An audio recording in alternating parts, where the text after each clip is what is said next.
Les municipales, et avant le second tour, ça devient très explosif du côté d'Avignon, Perico. Oui, à Avignon, deux listes vont s'affronter. Une conduite dite à droite par Olivier Galzi, un autre ancien confrère qu'on se souvient de lui à la télévision, face au socialiste David Fournier.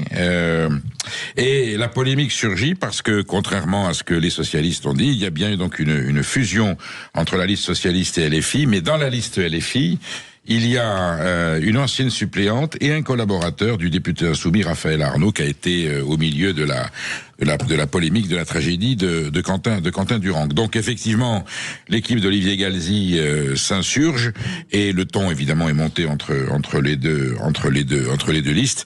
Il y a une forte crispation, et ils en sont pas venus aux mains, mais presque. Et c'est sûr que cette campagne va se finir là dans les quelques heures qui arrivent, à se finir de façon très crispée.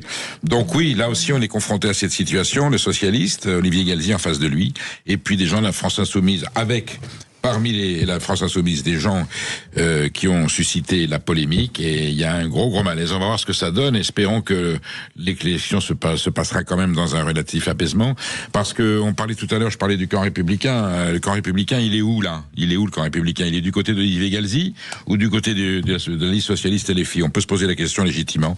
Les électeurs d'Avignon, qui ne danseront pas sur le pont ce jour-là, eh bien répondront de façon démocratique dimanche 22 mars.